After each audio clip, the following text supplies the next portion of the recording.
에베소서 2장 1절부터 7절까지 함께 읽습니다.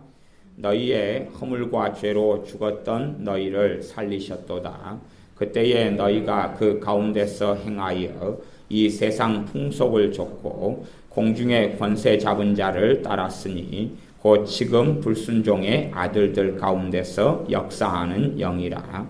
전에는 우리도 다 그 가운데서 우리 육체의 욕심을 따라 지내며 육체와 마음에 원하는 것을 하여 다른 이들과 같이 본질상 진노의 자녀이었더니 긍휼에 풍성하신 하나님이 우리를 사랑하신 그 큰 사랑을 인하여 허물로 죽은 우리를 그리스도와 함께 살리셨고 너희가 은혜로 구원을 얻은 것이라. 또 함께 일으키사 그리스도 예수님 안에서 함께 하늘에 앉히시니 이는 그리스도 예수님 안에서 우리에게 자비하심으로써 그 은혜의 지극히 풍성함을 오는 여러 세대에 나타내려 하심이니라. 아멘. 용서에 대한 말씀을 주중에 수요일날 금요일날 전하고 또 주일날 이어서 오전과 오후에 말씀을 전하고 있습니다. 하나님의 자녀들이 용서의 문제, 용서의 문, 용서의 길을 통과하지 않는 사람들은 실제로 정말 살아계신 하나님의 깊은 은혜 속에 들지를 못합니다. 우리의 자녀들이 잘하고 잘합니다. 그러나 정말로 많은 자녀들은 이기적이 되고 독선적이 되고 어리석어집니다. 가장 근원적인 이유 중에 하나는 어릴 때부터 잘못된 가치관이 형성되어져 버리기 때문에 그렇죠. 잘못된 가치관. 말씀에 입각한 가치관은 자녀들에게 부모는 가르치지 않습니다. 가르치지 않아요. 물론 말은 조금 가르치거나 예배당에 데리고 나갈 수는 있겠습니다. 그러나 하나님 말씀에 입각한 가치관은 가르치질 않아요.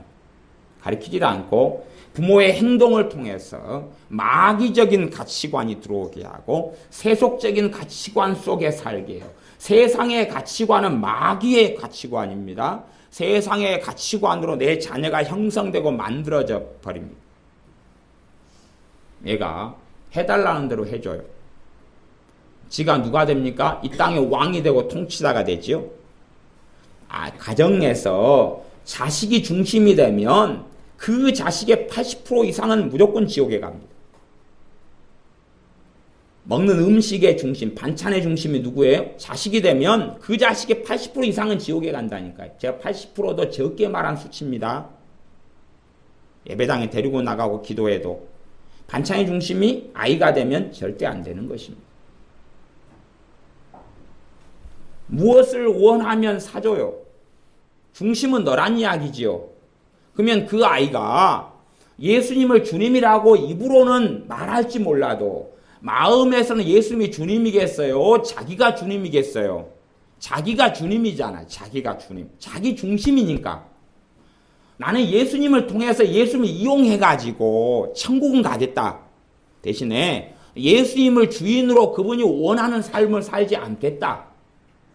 그 사람은 구원 못 받습니다. 그 사람은 구원 못 받습니다. 그 사람은 아무리 주여 주여 그래도 아무 예수님과 상관이 없습니다. 자, 극단적으로 하는 이야기가 아니고 진실과 진리를 이야기하는 것입니다. 아이가 자기 중심적으로 예를 들어 10년이 키워졌어요. 10년이. 엄마 지금 밖에 놀이터에 나가요. 그러면 나가주고. 아니 그렇게 해주는 건 사랑이지만 그렇게 하는 방식 자체 중심으로 가면 잘못됐다 그런 것입니다. 그렇게 자기 중심성으로 생활과 삶이 만들어집니다. 그렇게 만들어져요. 자기 중심으로 아이가 만들어지고 형성이 되어버려요. 그 다음에 아이는 항상 상처받을 준비를 하게 됩니다.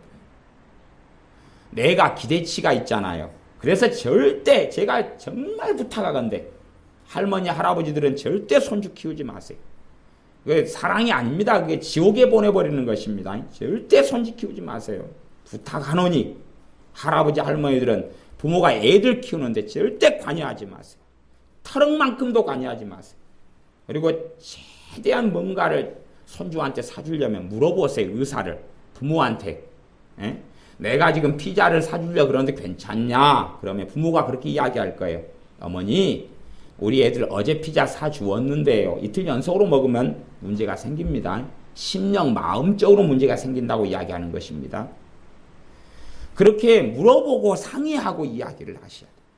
안 그러고 자기들은 일주일에 한 번 보고 한 달에 한 번 보니까 피자 사주고 치킨 사주고 돈 10,000원 주고 어려운 게 아닙니다. 그건 사랑이 아니에요. 자기는 칭찬을 받고 오 할머니 할아버지 환영해요 그러지만 애들은 어떻게 할 거예요? 자기들이 안 키운다고 맘대로 하거나 자기 눈에는 이쁘게 보인다고 스풍스풍 과자 사주고 사줄 거 다 사줘요. 아이가 그러니 점점점 탐심과 욕심이 많아지지 않습니까? 돈을 사랑하는 것이 일만 악의 뿌리가 된다 그랬어요. 돈을 사랑하는 것이. 돈은 무엇으로 표현되느냐 하면 물질로 표현됩니다. 손에 가진 소유물로 표현이 됩니다. 그러면 어른도 소유물이 많아지면 죄가 급수적으로 많이 들어오는데 어린아이가 손에 가진 소유물이 많아지면 탐심이 강해지고 악해져 가는 것입니다. 어릴 때부터 아이들에게 충분히 공급된 아이들 커서 장년이 돼서 노년이 돼도 그 버릇 못 고칩니다. 그래서 예수님과는 대부분 상관없이 살아갑니다. 아마 인생 가운데 비참하고 참담한 일을 한 수십 번 당해가지고 갈아엎어진 다음에는 구원받을 가능성이 생겨날 겁니다. 한국의 여자들 대부분 잘못된 삶을 삽니다. 한국의 여자들은 제가 아내들을 이야기하는 것입니다. 아내들이 왜 못돼 먹은 삶을 사냐고. 그 아내들도 정말 심판대 앞에 섰을 때 예수님의 심판을 못 피할 겁니다. 대한민국의 아내들 못 피할 겁니다. 누구 중심으로 살아줘요? 남편 중심으로 살아줘. 안 믿는 사람이야. 그래서 어차피 심판받고 지옥에 갈 거니까 내버려두고. 예수를 믿는 아내들이 누구 중심으로 살아줘요? 남편 중심으로. 그러니 그 꼬라지를 더 안 좋게 해버리는 것 아닙니까? 그런 아내도 그냥 지가 엄마 아빠가 그냥 이 남존여비 남아 선호 사상 속에 사는 유교 사상 속에 사는 대한민국에서 얼마나 쭉쭉 빨고 그냥 했을 텐데 결혼해가지고 자기 남편을 또 그렇게 중심으로 살아주니까 남자들이 왜 구원 못 받는지 아세요? 여자들 때문에 그러는 것이에요. 자기가 집에서 왕인데 물론 제가 80% 이상의 남자들에 대한 이야기지 20% 이하의 남자들에 대한 이야기는 아닙니다. 모든 남자들에 대한 이야기는 아닙니다. 열에 1명, 2명은 안 그래요. 거꾸로요. 열에 1명, 2명은 여자 중심이에요. 이게 그 남자들도 잘못됐어요. 근데 열에 8, 9이 문제예요. 더 적극적으로. 여자들이 아내들이 집안에서 남편 중심으로 살아줘요. 남편이 하나님께서 인정하시는 머리인 건 맞아요. 그러나 예수님 중심으로 살아야 되는 거지 남편 중심으로 사는 게 아니에요. 예수님 중심으로 살다 보면 하나님의 나라에 들어가기 위해서는 많은 환난을 겪고 핍박을 받아야 할 것이라. 그것처럼 예수님 중심으로 살다 보면 핍박과 환난이 생겨납니다. 물론 함께 믿는 사람이고 함께 잘 예수님 중심으로 살면 누구보다 큰 행복을 가져올 거예요. 누구보다 큰 행복은 거기서 가져옵니다. 뜻이 같고 생각이 같아요. 둘 다 예수님 중심의 생각을 가지니까 부딪히고 충돌할 일이 없죠. 편안하고 좋아요. 이자들이 남편 중심의 삶을 살아줘요. 그러니까 남자가 집안에서 왕으로 살지요. 왕으로 살아요. 음식도 남편 중심. 그게 잘못됐다는 건 아닙니다. 문제는 자기가 왕이에요. 예수님을 잠깐 와서 내가 돈이 부족하고 몸이 아프고 힘들고 마음이 힘들어서 주야 그럴 수 있어요. 그러나 잠깐에 불과하지요. 왜? 그 사람은 돌밭의 마음을 가진 사람이기 때문에 그렇습니다. 돌밭에는 잠깐 동안은 기쁨으로 말씀을 받지만 뿌리가 없기 때문에 환난이 일어나면 예수님을 등지고 떠납니다. 자기가 집에서 왕으로 살았는데 예수님을 믿으니까 누가 왕이라는 거예요? 예수님이 왕이라는 거예요. 자기 뜻대로 이렇게 하고 살았는데 이제 예수님 뜻대로 해야 된다는 거예요. 따를 수 있겠어요? 없겠어요? 없지요. 그래서 남자들은 성경 안 봅니다. 왜 성경 안 보는 줄 압니까? 지가 왕인데 왜 다른 왕의 이야기를 들을 필요가 있습니까? 내가 왕의 신하면 그 왕이 뭘 지시하시는지를 듣고 귀로 듣고 귀담아 듣고 마음으로 듣고 귀를 기울여야 될 거 아니에요. 자기가 왕인데. 그래서 그런 사람들은 인생의 주인공이 자기가 아니라는 것을 여러 삶들을 통하여 깨지고 부서지는 가운데서 조금이라도, 하지만 마음 고치는 건 쉽지 않습니다. 마음 고치는 게 쉽다고요? 어려워요. 왜? 내 가치관이 그렇게 형성이 되어버렸어. 형성이 되어버렸어. 여러분, 이기적인 마음, 여러분이 지금부터 오늘부터 작심하고 없애려고 그러는데 그거 없어져요? 안 없어져요? 안 없어지죠. 자기 중심적인 마음 안 없어지죠. 뭐 어른도 힘들다 그러면 아이들은 몇 배가 힘든 것이에요. 그렇게 살아가요. 그렇게 해놨어요. 어떻게 믿음의 사람, 성령님의 사람, 주님의 사람이 됩니까? 그건 안 되는 것이죠. 그러니까 대부분의 할머니들이나 할아버지들은 손주들을 지옥에 보내는데 심판대 앞에서 반드시 계산해야 될 것입니다. 나는 사랑해서 돈 주고 키워주고 업어달라 하면 업어주고 안아달라 하면 안아주고 인형 사달라 하면 인형 사주고 나는 사랑했노라. 그러지만 그 아이는요. 그럼 그 아이가 성령 충만한 사람이 됐고 그 아이가 예수님께 엎드렸어요? 그랬어요? 예배당에 오면 하나님 말씀 듣고 찬양하면 막 기쁨이 솟아나요? 5살짜리라도? 3살짜리라도? 안 그렇다는 이야기는 그 안에 악이 가득하다는 이야기입니다. 잘못 양육했고 키웠다는 이야기. 그걸 누가 거둘 것입니까? 너희가 무엇으로 심든지 그대로 거두리라 그랬어요. 그래서 이기심이라는 게 있어요. 그러면 기본적으로 이제 이기심을 가지고 있어요. 내가 대접받아야 돼. 대접받아야 돼. 내가 어느 교회 예배당에 들어왔어요. 대접받으려고 오는데 아무도 내게 대접을 안 줘요. 내가 대접받아야 되는데 아무도 대접을 주지 않아요. 큰 사기그릇 대접 여기 있습니다. 플라스틱 대접 여기 있습니다. 줘야 되는 대접을 안 줘요. 이제 기다려요. 속으로 대접을 가져오너라 기다리고 있어요. 5분 지나요. 열받지요. 여기까지. 대접을 가지고 오너라. 자존심 체면상 말은 하지 못하는데 내게 대접을 가져오너라. 20분 지나요. 열이 목구멍까지 차요. 대접! 1시간 지나니까 뚜껑이 열리죠. 상처받아. 그거 상처받는다 그러는 것이. 왜 대접을 내게 안 주는가? 내가 예배당에 들어오면 누가 발 씻을 물을 줘야 되고 손을 잡아줘야 되고 반가워요. 안녕하세요. 잘 지냈어요. 와 처음 보시는데 어디에 사세요? 대접도 다 사람마다 원하는 대접이 틀리죠. 금대접을 가지고 오시오. 그런 대접은 필요가 없어. 플라스틱 양파는 안 돼요. 대접을 좋은 대접을 주시오. 자신의 기대치가 틀려요. 어떤 사람은 아마 다이아몬드 원석으로 대접을 만들어달라 그럴지도 몰라요. 그러니 자기의 이기심이 크면 클수록 상처를 더 쉽게 받죠. 가정 안에서 왜 부부가 싸웁니까? 가장 기본적인 것은요. 두 사람이 가진 이기심 때문에 그렇습니다. 둘 다 자기가 중심이에요. 자기가 중심이에요. 그러니까 자기 중심끼리 싸우는 거 아니에요. 중심이 세면 셀수록 고슴도치 나를 많이 세우고 있어요. 많이 세우고 있어요. 내 뜻에 따라. 저쪽에서도 아니 내 뜻이 맞다니까. 그러면 싸우자. 파이팅! 그리고 막 말로 행동으로 막 싸워요. 그렇게 할수록 이제 서로 상해를 받게 됩니다. 첫째는 마음이 다쳐요. 그렇죠? 마음이 다쳐요. 마음이 상처를 받아요. 마음이 다쳐요. 다치니까 마음 안에 상처가 생겨나죠. 억울함, 비참함, 슬픔, 서러움. 남자는 분노. 그래서 남자들은 여자들과 부부싸움 하다 보면 여자들은 굉장히 지혜로워요. 그래서 약점을 송곳을 찔러대요. 말로. 잘 찔러대요. 아주. 그러니까 남자가 몇 마디 말하다 보면 찍소리를 못하게 되는 일들이 생겨요. 뭔가 저 여자 말이 틀렸는데 말로는 이겨볼 수가 없다.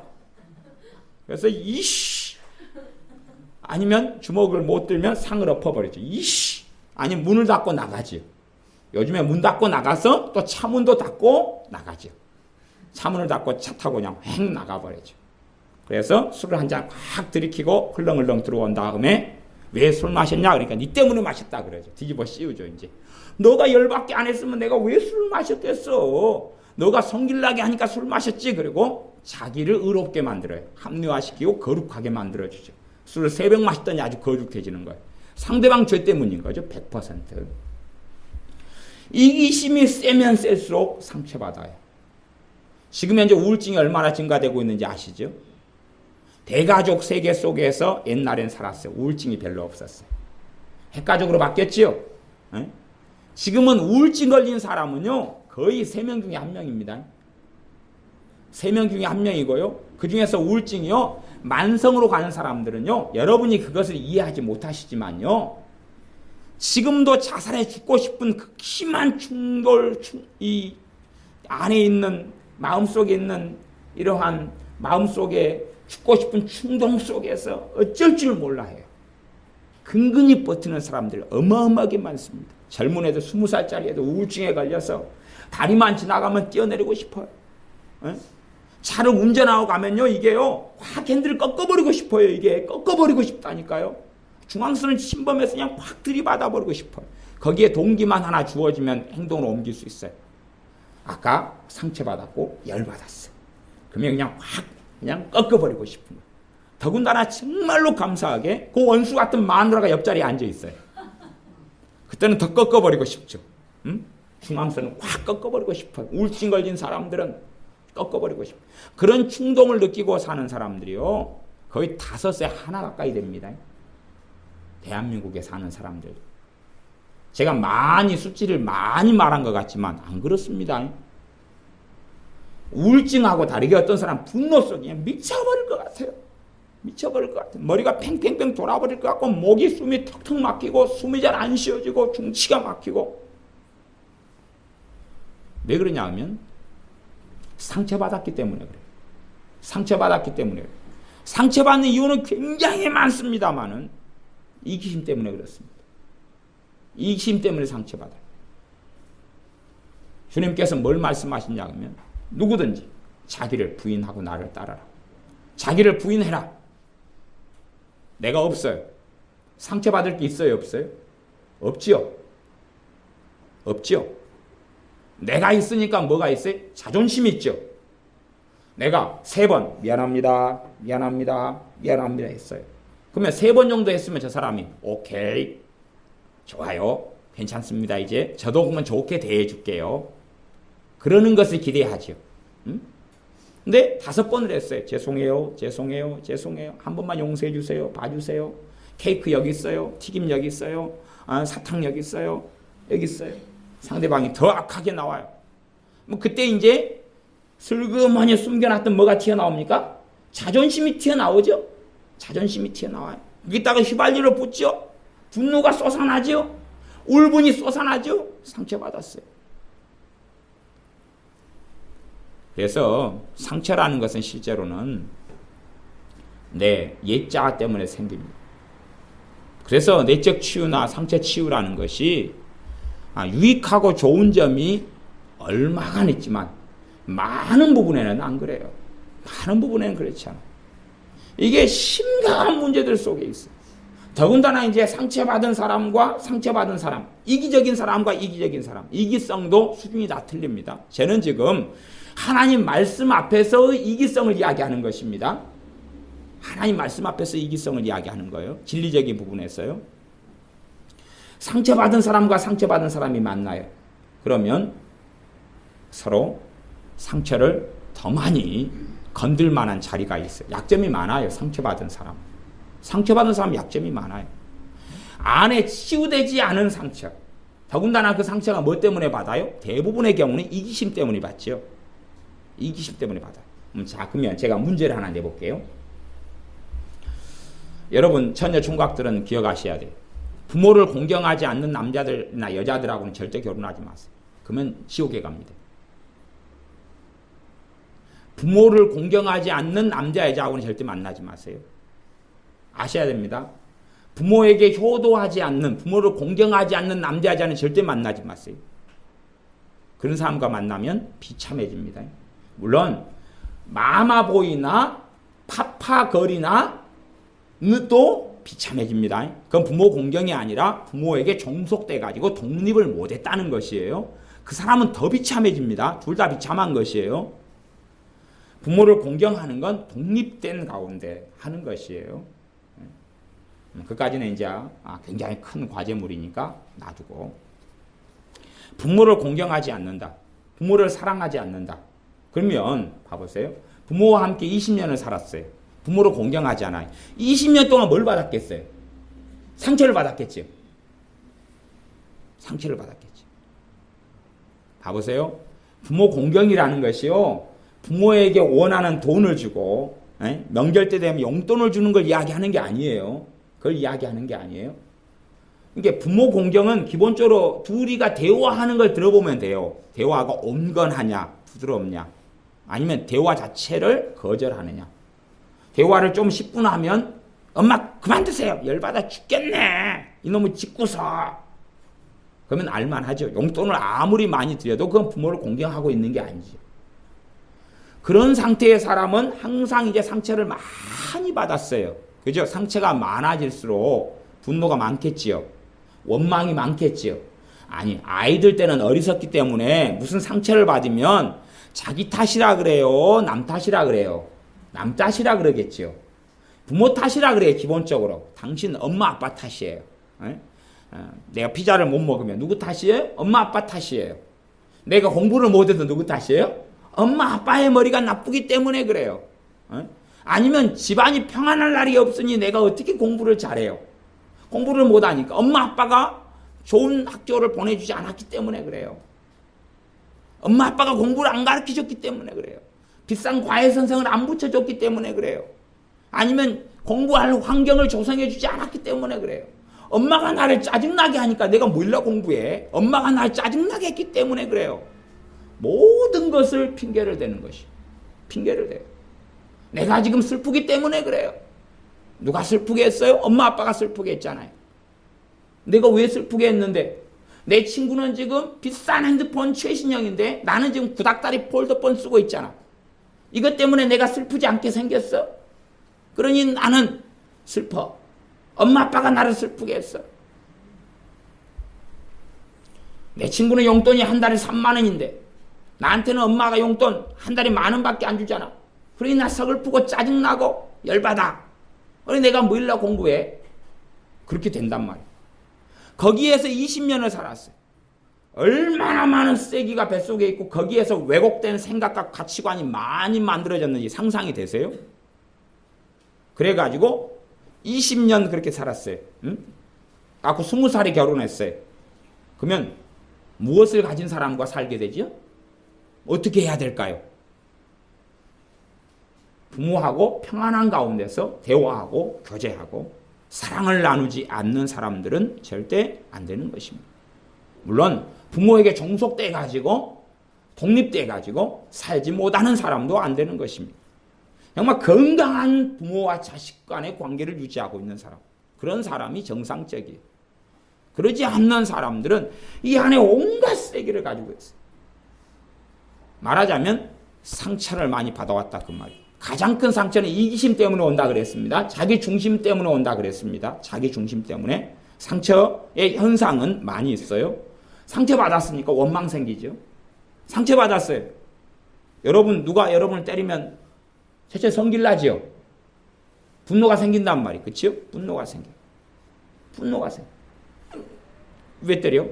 분노가 생겨. 우리 주님께서는 사람들에게 모욕을 당했습니다. 주님은 상처받지를 않으셨어요. 주님은 분노가 생기지 않았어요. 누군가에게 화 있을진저라고 외치셨던 건 분노 때문에 그런 게 아니에요. 그들을 사랑하기 때문에 진실을 진리를 말씀하시면서 마지막 회개할 기회를 주시는 외침이에요. 그러는 거지. 너희들은 끝장이야. 정말로 주님이 끝장내버리셨다면 천사들 동원해서 다 없애버리셨어요. 전쟁이나 기근이나 아니면은 전염병으로 다 치고 죽여버리셨을 거예요. 그러시지 않으셨어요.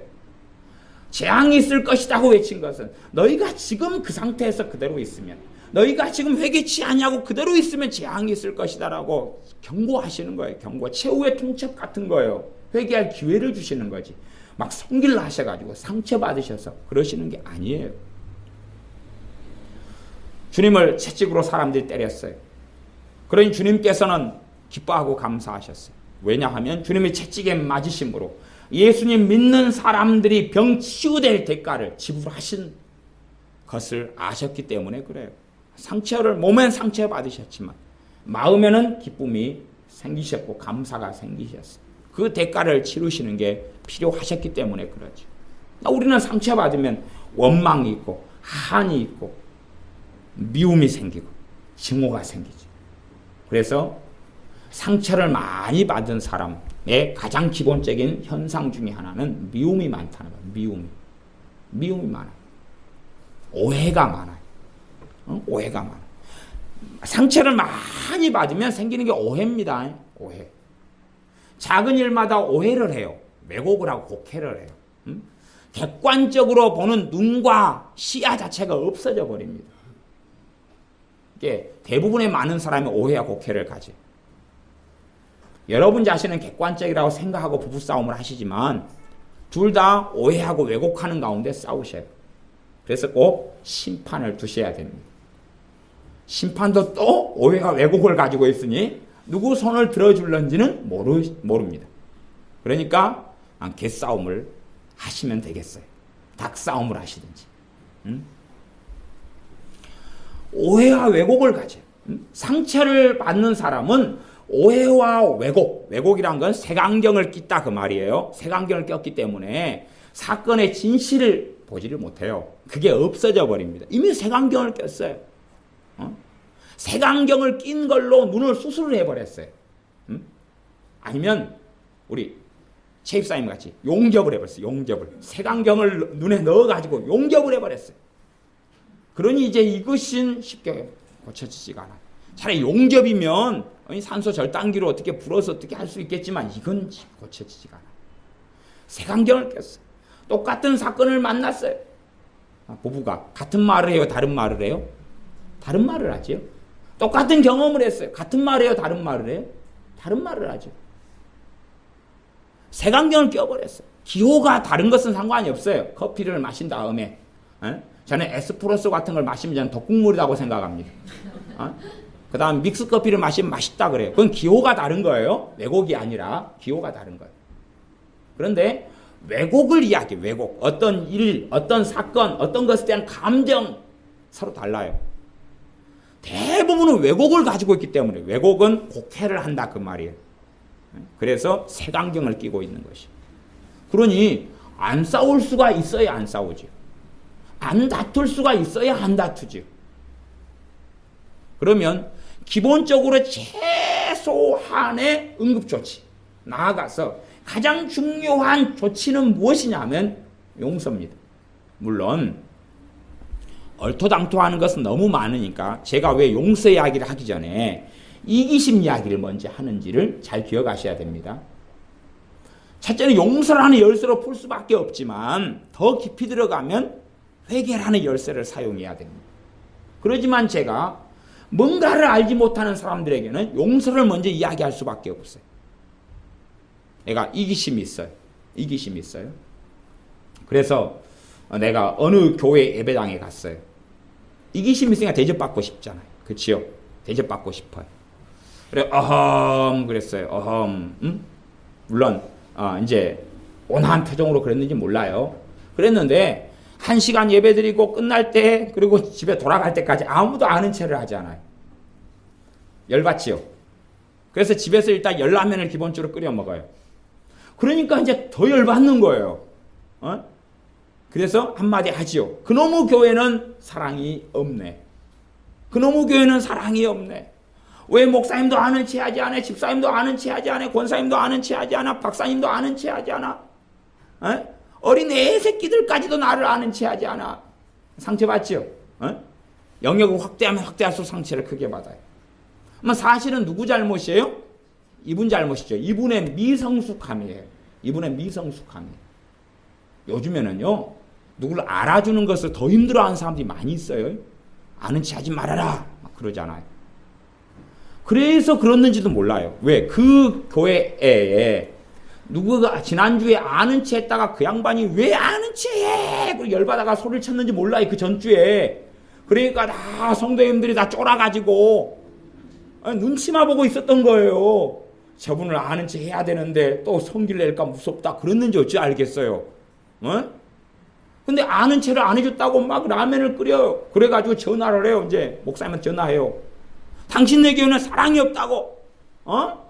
내가 거기 갔는데 왜 아는 체도 안 하냐고. 어찌 성도를 그따위로 해놓고 당신도 그따위냐고. 당신 참된 목사가 아니라고. 그렇게 해요. 상처받았지요. 푸는 열쇠는 기본적으로 그럴 것 아니에요. 용서란 말이에요. 용서. 물론 객관적으로 따지면 이 사람이 용서할 계제가 있는 게 아니에요. 그러나 일단은 문제를 풀기 위해서는 사람은 다 자기가 잘못했다 그래요? 상대방이 잘못했다 그래요? 상대방이 잘못했다는 입장 속에서 하는 게 용서니까 일단은 그렇게 푸는 수밖에 없는 거예요. 누가 설득하고 누가 알게 해야겠어. 변명을 해요. 아니 지난주에 어떤 성도님이 오셔가지고 아는 체 했더니 이분이 막 성기를 내서 교회를 시끄럽게 하고 난장판을 만들어가지고요. 그래서요 성도님 그래서 우리 교회 식구들이 다 겁먹어가지고 다 겁이 많단 말입니다.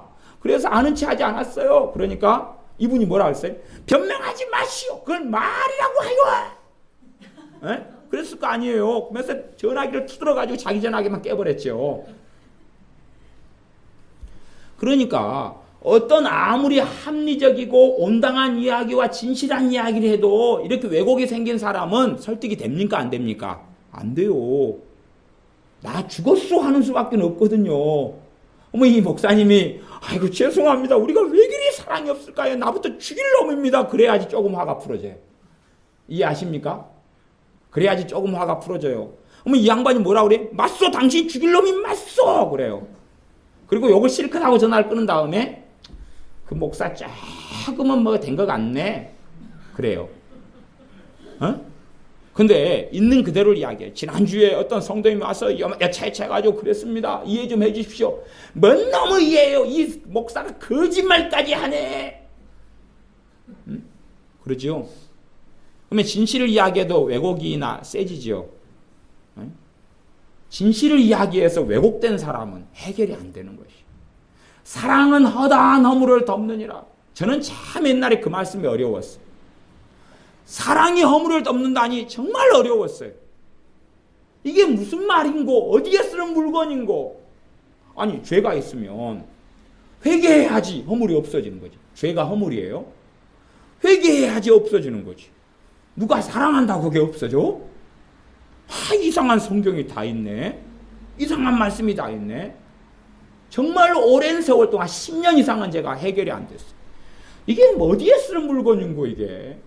어떻게 해서 내가 저 사람을 용서한다고 저 사람의 허물과 죄가 덮어진단 말이지? 알 수가 없네. 알 수가 없어. 시간이 많이 흘러서 아마 그 말씀을 가지고 씨름한 지 20년이 넘어서 조금 제가 깨달은 거예요. 20년이 넘었어. 20년을 그 말씀을 가지고 씨름을 했어요. 20년을.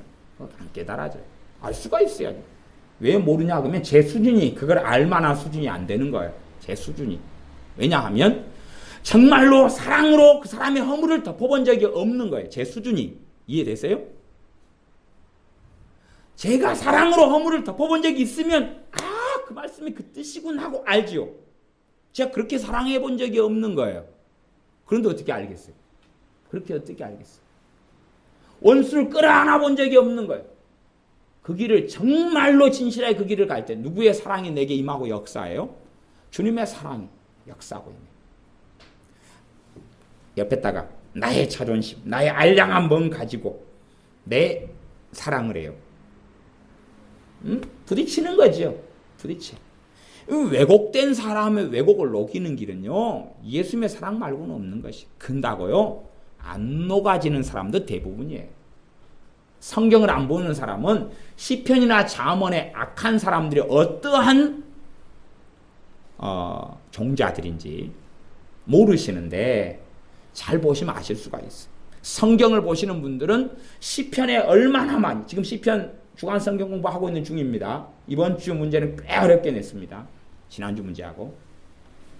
근데 이 성경 이 시편에 있다 보면 얼마나 악인들이 강팍하고 강포하고 포악한지, 얼마나 변화되지 않는지, 얼마나 못된 일을 하는지가 구구절절히 나와 있어요. 그래서 제가 악인들에 대해서 나와 있는 시편 150편 가운데 악인들에 대해서 나와 있는 시들을 쓰시오 그랬죠. 150편을 다 뒤져야 돼. 다 뒤져가지고 해보니까 웃으신 분들은 해보신 분들이고 안 웃으신 분들은 안 해보신 분들인 것 같아요. 믿거나 말거나. 해보니까 150편 가운데 몇 편 정도 되던가요? 답은 다 틀리겠죠. 한 70편 나오던가요? 50편 나오던가요? 몰라요? 100편 나오던가요? 나중에 다 확인해 보세요. 어마무시한 분량의 양이 나옵니다. 지연이가 쓰는 말이에요. 어마무시한 분량의 양이 나와요. 그만큼 악인들의 변화는 어려워. 그러나 내가 걷는 길이 사랑의 길이기 때문에 내가 잘못하지 않았는데 용서를 비는 것이. 그래도 변화될 걸 기대할 수는 별로 없어. 그러나 어쩌다가는 내가 정말로 사랑으로 행할 때에 그 사람의 이기심 속에 나온 상처에도 불구하고 내가 그 사람과 용서를 빌어요.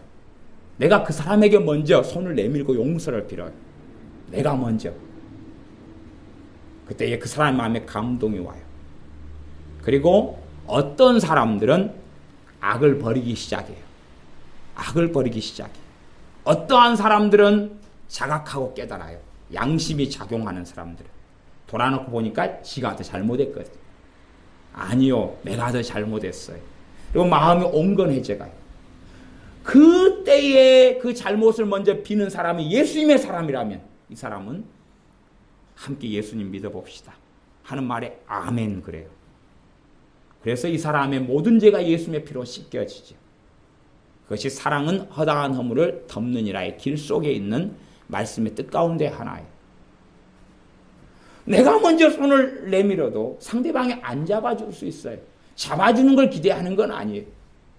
그러나 최대한 상대방이 어떤 이기심이나 어떤 곡해 속에서 했는지 몰라도 내가 해야 되는 게 사랑의 걸음이기 때문에. 물론 부부 사이에는 이런 공식이 다 통하지 않습니다. 저는 타인과 남을 이야기하는 것입니다. 기본적으로. 적용은 다 틀려지는 부분이 있습니다. 그럼에도 불구하고 어떤 부부에서도 꼭 그렇게 해야 될 것입니다. 어떤 부부들. 자, 봐보세요. 내가 예수님 믿는 아내예요. 저 사람은 불신자 남편이에요. 그러면 이 사람은 부부 관계 이전에 불신자와 신자라는 이런 타인의 관계 속에 들어가 있다고 생각하셔야 돼요. 관계가요. 사는 동네가 틀리고 사는 왕이 틀려요. 사는 나라가 틀려요. 예수 믿는 사람은 왕이 하나님이셔요. 그 왕의 통치 속에 살아가요. 하나님 나라에서 산다 그 말이에요. 안 믿는 사람은 하나님이 왕이 아니고 마귀가 그 사람 왕이에요. 알든지 모르든지 간에. 그러면 나는 하나님의 나라의 대사로서 하나님 나라의 말씀과 하나님 나라의 메시지와 하나님 나라의 가치관과 하나님 나라의 진리를 가지고 내가 상대를 해드려야 되는 것이. 그래야지만이 그 하나님 나라의 진리에 감동을 받고 그리고 마음을 열 기회들을 만들 수 있는 것이에요. 물론 제가 서두에 이기심으로 20년을 살아왔다 그래도 쉽게 고칠 수 있는 성질의 것은 아니다 그랬어요. 그게 쉽게 고쳐지면 뭐 자녀 교육 너무나 쉽겠죠. 안 그러겠습니까? 살인마가 감옥에 들어와요. 도둑놈이 들어와요. 강간범이 들어와요. 아니 사기꾼이 들어와요. 그러면은 전기장치 속에 집어넣고 버튼 한번 누르면 될까? 찌릿찌릿찌릿. 어이구 사기성이 다 없어졌어요. 아멘 할렐루야. 그리고 나갈 거 아니에요. 성경에 예언됐을 거예요. 누군가 모년 모시 모월은 몰라도 누군가 전기장치를 개발할 터인데 버튼만 누르면 온갖 성질이 다 바뀔 거예요. 그때까지만 참고 기다리셔. 그럼 예수를 믿는 사람들도 그 기계 속에 딱 들어가가지고 버튼 딱 누르니까 사랑 버튼 딱 누르니까 우르르 사랑 충만. 그렇게 될 거 아니에요. 그럼 말씀에 사랑해라, 사랑으로 행하라. 그럴 필요가 있어요, 없어요? 없잖아요. 없잖아요. 어렵습니다. 한 걸음 한 걸음 걸어가야 되기 때문에 주님께서 무엇을 말씀하시죠? 좁은 문으로 들어가기를 힘써라 그래요. 좁은 문으로 들어가기를 힘써라. 힘쓴다는 얘기는 안간힘을 쓰는 거죠. 씨름할 때 줄다리기 할 때 영차 안간힘을 쓰는 것이. 그렇게 될 때만이 그 좁은 문으로 들어가서 예수님을 따르는 여정을 걸어간다는 이야기입니다.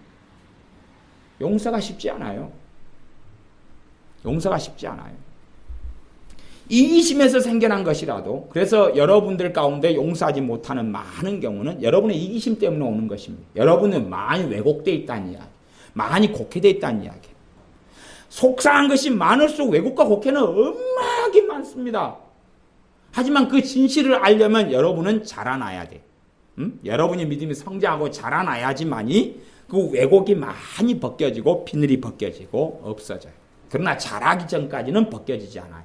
벗겨지지 않으니까 최소한 여러분이 해야 되고 배워야 될 가장 기본적인 게 뭐냐 그러면 용서란 이야기입니다. 용서. 용서가 해야 될 여러분이 해야 될 가장 기본적인 것이. 그러면 저한테 하나를 물어보셔야 됩니다. 목사님, 용서와 사랑이라는 제목으로 설교를 하시면서 왜 에베소서 2장 1절부터 7절까지를 본문으로 정했습니까? 그건 물어보셔야 제가 대답을 할 텐데, 제가 대답을 질문을 받았다고 전제하고 대답을 해드리겠습니다. 에베소서 2장 1절부터 읽어가면서 본문을 설명하겠습니다. 2장 1절, 너희의 허물과 죄로 죽었던 너희를 살리셨도다. 그때에 너희가 그 가운데서 행하여 이 세상 풍속을 쫓고 공중의 권세 잡은 자를 따랐으니, 공중의 권세 잡은 자는 마귀입니다. 따랐으니 곧 지금 불순종의 아들들 가운데서 역사하는 영이라. 불순종의 아들들, 그러니까 하나님 말씀을 따르지 않는 사람들 속에는 누가 역사하고 있다고요? 이 귀신들이, 이 마귀가 역사하고 있다 하는 걸 알 수 있어요. 하나님의 말씀에 순종하지 않는 길을 걷는 모든 사람들에게는 마귀가 역사하고 있다는 걸 알 수가 있습니다. 그렇게 하나님을 따르지 않고 알지 않았을 때에, 그때에 하나님께서는 너희의 허물과 죄로 죽었던 너희를 살리셨도다 라고 말씀합니다. 너희를 살리셨도다. 그렇다면 생각해 보십시오. 자요, 내가 왜 용서해야 되는가? 내가 왜 용서해야 되는가? 여러분이 누군가에게 정말로 여러분이 비참한 빚더미 속에 있을 때, 정말로 비참한 빚더미 속에 있을 때, 한 100억 빚을 졌다고 생각해 보세요. 1억 빚마저도 이게 돈이 없을 때는 또 환장을 하죠. 근데 100억 빚을 지고 있어요. 빚쟁이들이 하루에 수십 명씩 쫓아와요. 그런데 누구가 100억 빚을 다 갚아주고 그리고 900억까지 줬어요. 1000억을 줬단 말이에요. 1000억을. 1000억을 주어서 내가 정말로 아름다운 삶을 살 수 있었다고 가정해. 물론 돈으로는 그런 사람은 안 됩니다. 1000억 딱 받으면 그때부터 형제간의 의리는 다 끊고 부부도 이혼하고 그걸 가야지요. 안 그래요? 1000억 딱 생기면은 남편이나 아내가 가만히 있겠어요? 한 부 달에 챙겨야지. 그러니까 이미 끝장나는 거예요. 돈 있으면 끝장나는 것이. 그래 돈 생겨보면 그 속에서 부부싸움에 부부의 금수로 날 수가 있어요. 꽁돈 한 1000만 원 생겨보면 이제 아무것도 아니에요. 사랑이라는 거. 진짜 사랑 있는 사람은 1억이 딱 꽁돈이 생겨도 당신 먼저 잡수고 싶은 대로 잡숴 가셔. 아니 처가를 위해 쓰세. 시댁을 위해 써야지. 동생을 위해 써야지. 그렇게 가겠죠. 아니면 이거 잘 모아가지고 애들 나중에 대학 보낼 때 좀 모으세. 그렇게 하고 그것까지 대단한 싸움은 안 해요. 근데 꽁돈 한 500만 원, 1000만 원 생겨보면 그때 부부가 사는 수준은 알아요. 상처받는 수준에서는. 이제 누가 챙김을 받고 싶어요? 내가. 내놔. 내 거야. 내 거라니까. 안 줘? 확 상을 엎어버려? 뭐를 받아버릴까? 얼마나 감사합니까? 하나님께서는 싸움을 붙이시는 분이 아니라는 게 얼마나 감사합니까? 그래서 하나님이 1000만 원 가지고 한번 시험해 본 다음에 개싸움으로 들어가니까 그 가정에는 물질의 축복을 안 주십니다. 얼마나 감사합니다. 하나님은 싸움 붙이시는 분이 아니시기 때문에 그렇습니다.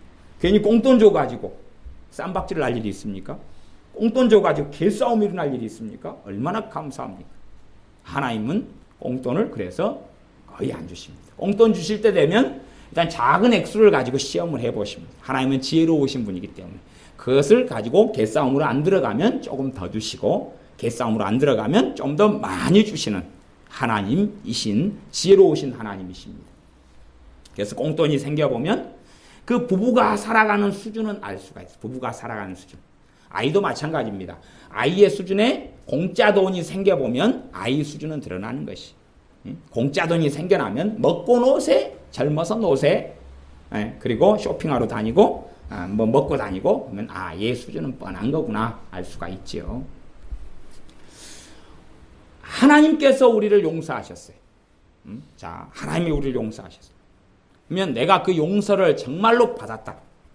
그리고 그 용서를 내가 안다. 그 무게를 안다. 무게를 안다면 우리는 어떠한 것이라도 용서할 수 있습니다.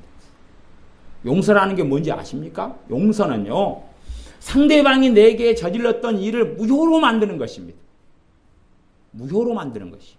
무효로 만드는 것. 그렇기 때문에 예수님의 십자가 없이 참된 용서는 이루어지지가 않아요. 예수님의 십자가를 모르고서는 참된 용서는 할 수가 없어요. 용서를 정말 해 나가시려거든 예수님의 십자가를 묵상하십시오. 정말 용서의 길을 걸으려거든 예수님의 십자가를 묵상하십시오. 나를 위해 피 흘리신 그 십자가를 묵상하십시오. 그러지 사람과의 관계 속에서 내가 옳은데 내는 잘못이 별로 없고 네가 다 잘못했는데 그렇게 보면 용서는 할 수 없어요. 저 사람이 틀리고 내가 옳아요. 관계 속에서는. 근데 하나님과 나하고 관계 속에서는 내가 다 나쁜 놈이거든. 그런데 나를 용서하셨어. 그런데 나를 받아줬어. 허물과 죄로 온갖 허물, 온갖 죄로, 온갖 죄로 얼룩져 있는 나를 예수님의 피로 씻겨주고 내 자식이다. 천국 너에게 내가 주겠다. 약속하시고. 그리고 나를 하나님의 생명책, 어린 양의 생명책 이름을 기록하셨어.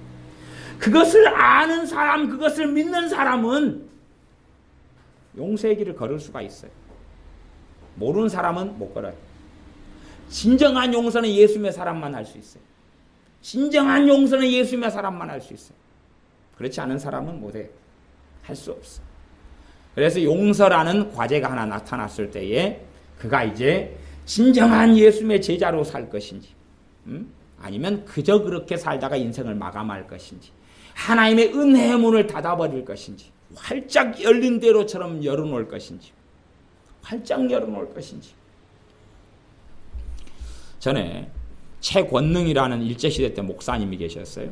성함은 최봉석 목사님이신가. 그런데 그분을 통하여 하나님의 놀라운 권능이 많이 나타났다 그래서 이름처럼 별명이 됐어요.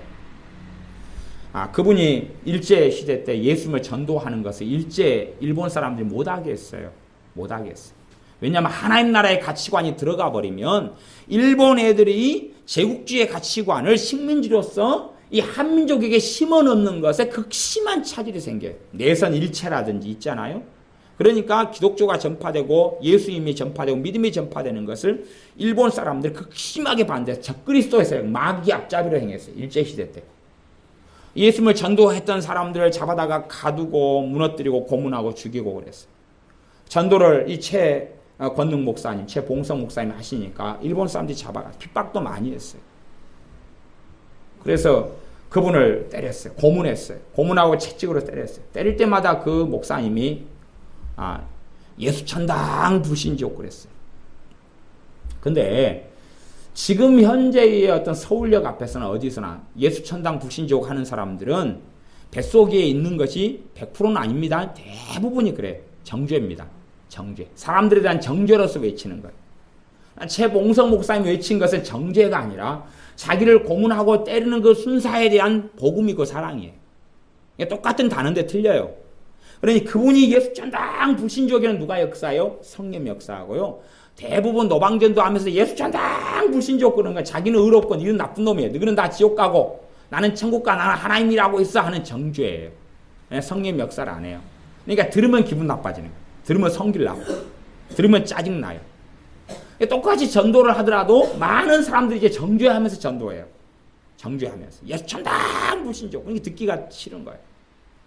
최봉성 목사님이 맞으면서 순사에게 외쳤던 예수천당 불신지옥은 그의 영혼을 사랑하는 외침이에요.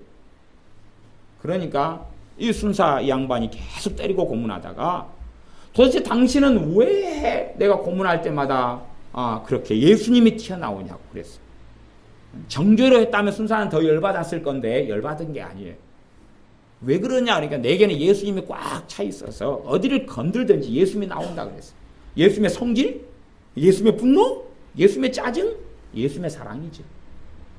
그러니 그 순사가 당신 포기다 포기 가라 그리고 내보내줬어. 내보내줬어. 세상이 감당치 못할 사람이다. 예수님의 사람들은 예수님의 나를 향한 사랑을 알아요.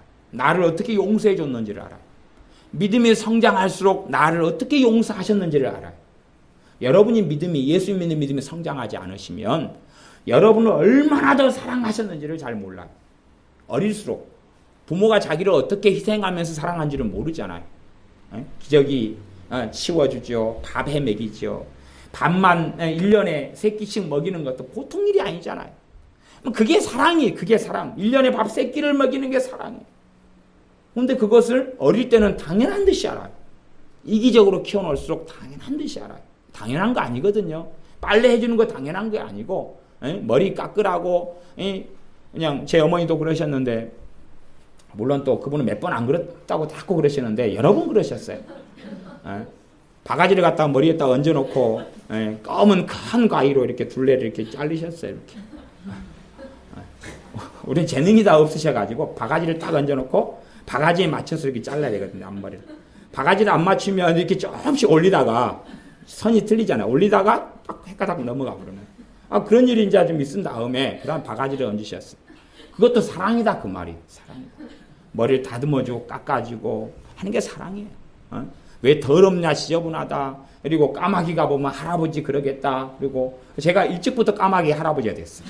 저막 가니까 논산훈련소에서 까마귀가 막 좋아하더라고요. 오래간만에 조상님 오셨다고. 제가 어릴 때부터 막 까마귀 할아버지 소리를 듣고 살았어요. 씻으라고 잔소리하는 것도 사랑이에요. 그냥 관심이 있으니까 야단치고 잔소리할 거 아니에요. 근데 어린 아이들은 그걸로 상처를 받아요. 왜? 그 사랑을 알지를 못하니까. 알지를 못하니까 그러는 것이에요.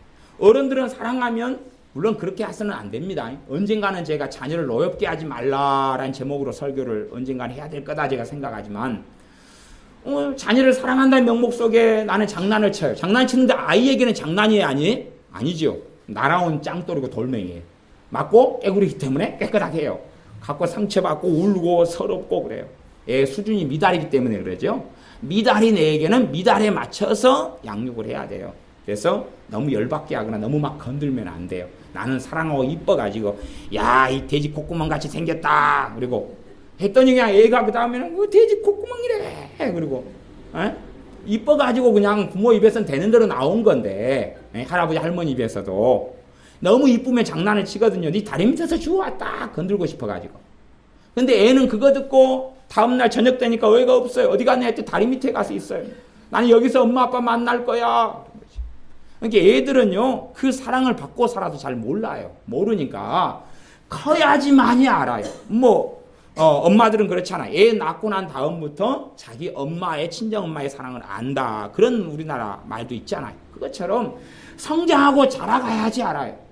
그러면 어른이 돼가지고 야 부모가 얼마나 큰 대가를 치렀는지 모른다. 그런 어른이 있다면 그분은 아직까지도 아이에 남아있다. 그 말. 어디가요? 마음의 심성이. 마음이 자라야지 마음이 커야지 몸이 커서 어른이 되는 건 아니에요. 얼마나 부모가 큰 희생을 했는가를 깨닫지 못하면 이건 그래서 차별만 생각하고 엄마는 아빠는 오빠하고 나를 차별했어.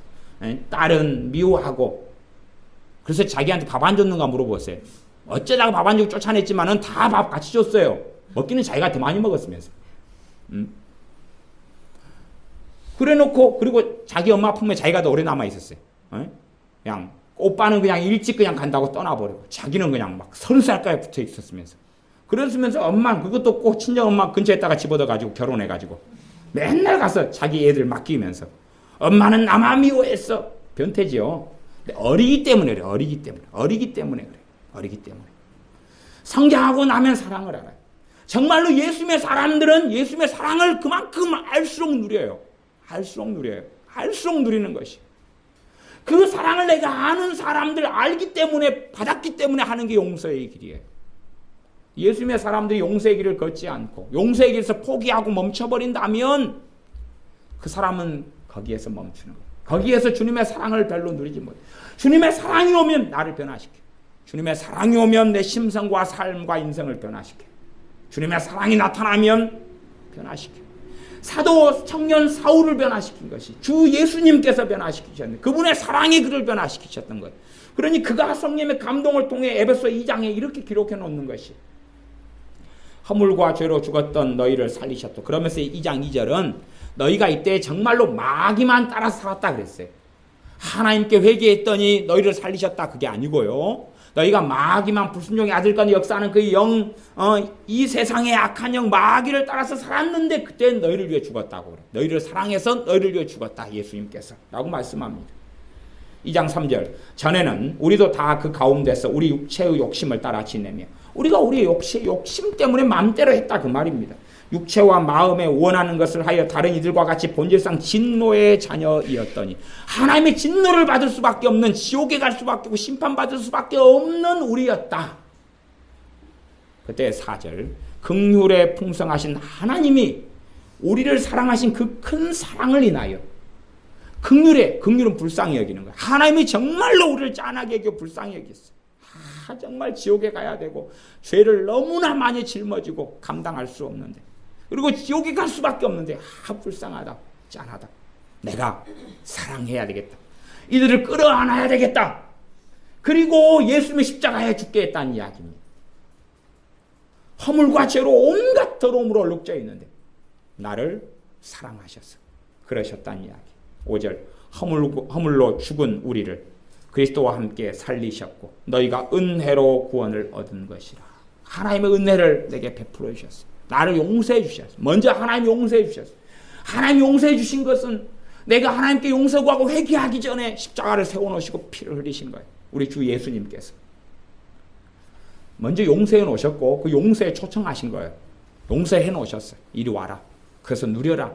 오는 사람은 용서해 놓으신 걸 누릴 수가 있고 주님께 오지 않은 사람은 누릴 수가 없어요. 주님의 용서를 정말로 경험하고 아는 사람, 하나님의 용서를 경험하고 아는 사람은 용서의 길을 걷습니다. 용서의 길을 걷고 나아가서 용서의 길은 사랑의 길이 단지 수동적으로 주여 용서합니다. 주여 용서합니다가 아닙니다. 그래서 로마서 12장에 너희 원수가 줄이거든 먹을 것을 주고 너희 원수가 목마르거든 마실 것을 주어라 그랬어요. 그것이 주님께서 원하시는 사랑의 길이고 용서의 길이에요. 우리는 그렇게 생각하지 않아요. 내가 하나를 주면 하나가 와야지. 내가 하나를 주면 하나가 와야지. 모두도 내가 2개 주면 하나는 와야지. 아니요. 많은 사람은 그렇게 하지 않을 거예요. 그래서 베드로 사도는 물어요. 내 형제에 대해서 하루에 몇 번씩 용서할 거야. 하루에란 나는 없지만은 잠정적으로 사실 가로쳐놓고 있다고 볼 수 있는 본문입니다만은 내 형제에 대하여 몇 번을 용서할까요? 저 사람에 대해서 몇 번을 용서할까요? 7번씩 할까요? 그랬더니 주님께서 70번씩 7번이라도 해라. 70번 곱하기 7, 490번까지라도 해라. 그렇게 용서해라. 라고 말씀하셨어요.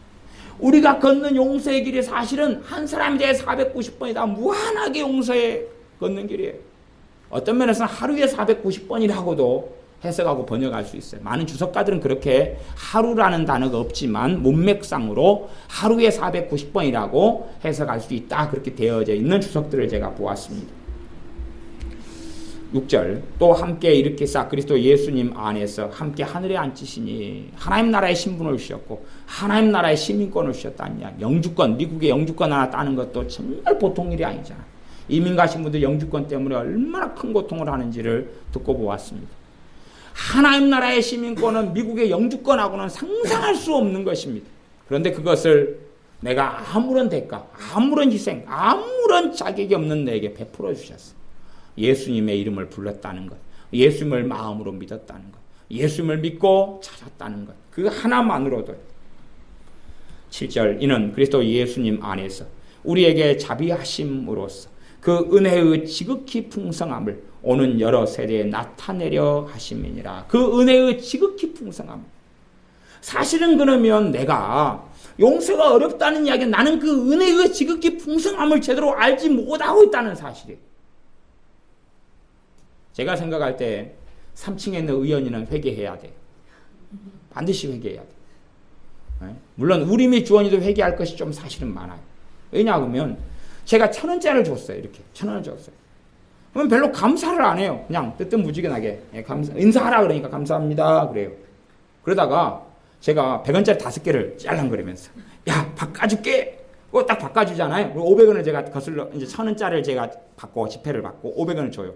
그러면 의원이가 감사합니다 좋아가지고 그래요. 그러면 제가 1,000원을 줬는데 그 은혜를 모르는 거예요. 이게 값어치 자체를 모르니까. 그치요? 종이 쪼가리 준 거예요. 아이고 목사님은 또 요거 종이 쪼가리 하나 주고 또 감사 인사 받으려고 그러시네. 종이 쪼가리 이거 뭐 하셔 이거. 진짜 이거 또 이것 가지고 하면 뭔 바꿔먹기 하던 것 같은데 기억이 알쏭달쏭하네. 이것 가지고 슈퍼마켓에서 그 아저씨가 뭘 줬는지 알쏭달쏭하네. 그러지만 100원짜리 몇 개가 더 좋은 거예요. 그러니까 100원짜리 몇 개로 바꿔주면 감사합니다 그래요.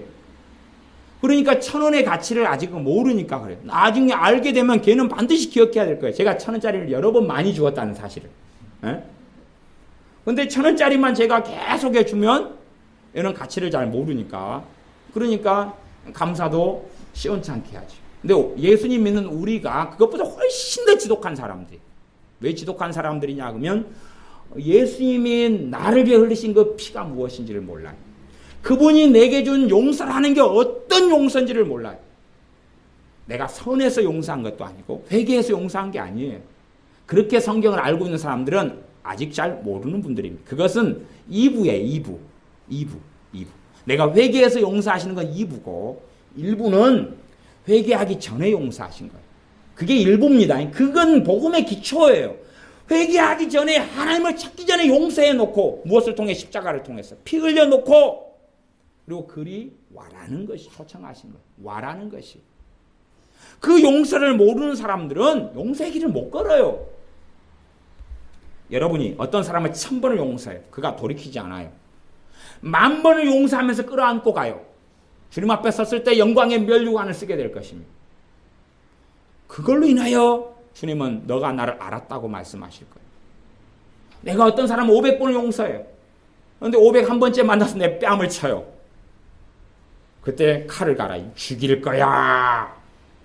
주님은 너 아직 내 사랑을 몰라. 너는 아직 내 사랑을 몰라. 너는 사랑으로 허다한 허물을 덮는 게 뭔지 몰라. 그건 주님의 사랑으로 그 허물을 덮는 거거든요. 그때의 성령의 역사가 나타나는 거거든요. 정말로 내가 예수님의 사랑으로 역사, 정말로 이게 사심 없이, 나는 사심이 없다고 생각하지만 사람들은 대부분 사심이 있습니다. 정말로 성령의 역사로 주님의 사랑으로 행하면 몇 번을 부딪히면 터져버리는 것이에요.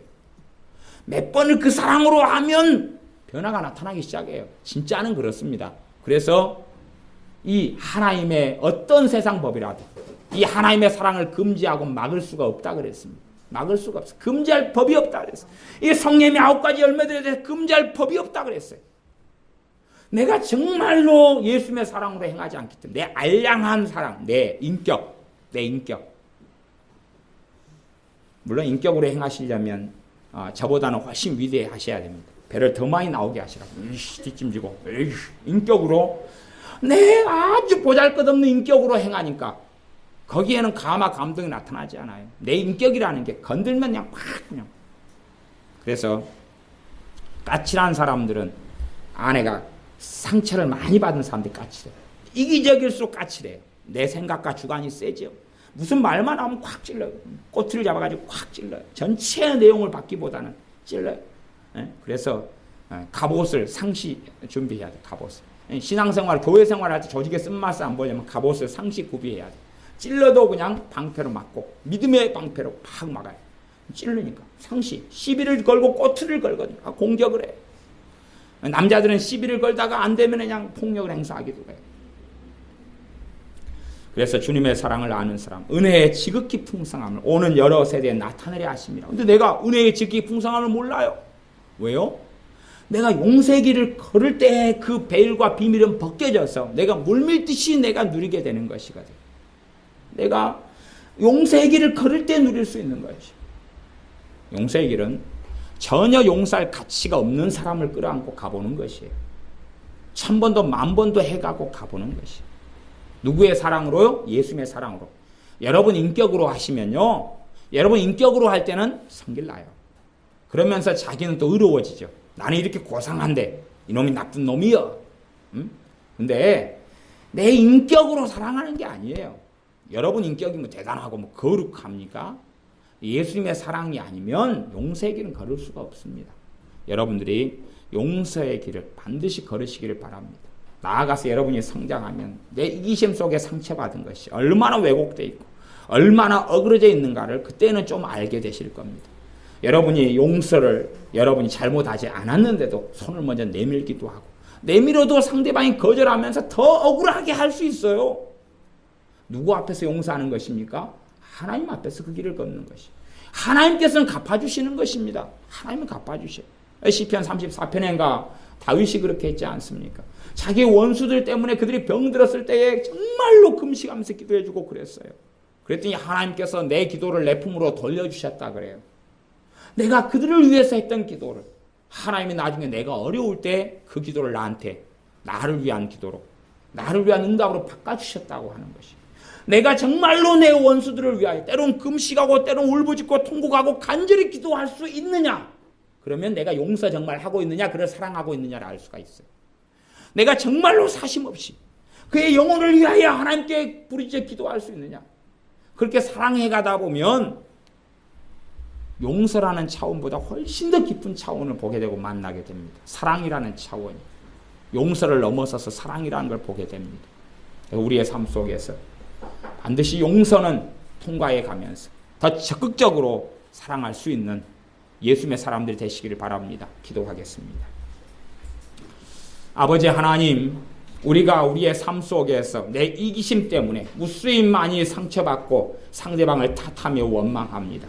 그러하온즉 우리가 그런 속에서라도 우리의 곡해되고 왜곡된 이기심 속에서 받는 상처라 할지라도 우리의 수준에서 용서하는 것을 배우게 하여 주시옵소서.